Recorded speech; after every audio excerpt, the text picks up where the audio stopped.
Our country is very fragmented, particularly in the south, so connectivity is a big issue. And it's a very important social issue because there's an ethical need to get people closer to where the hospitals are, the health services, educational services, government services. So we're making great efforts to connect, to be able to give people the opportunity to reach these services at a low cost and a low time cost. And that implies subsidizing public transport services for isolated areas, ferries, in some cases even airplane tickets for certain groups of people. So we want to integrate everyone in the development of the country. We want everyone to be connected, to have access to the same services.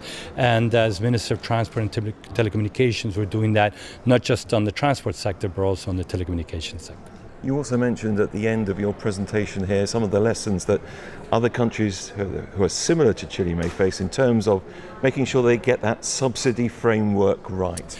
Exactly. Well, it's very important, I think, three things. One is to have a formal law and regulations that create the framework for subsidies for isolated areas, to give connectivity to rural areas. Otherwise, it's very difficult to maintain the main goal of the program, which is to allow people to be connected to social services. The second point is to have a methodology where you can evaluate what services are eligible for subsidy and what services are not eligible for subsidies. So create a concrete methodology to be able to evaluate the different options available.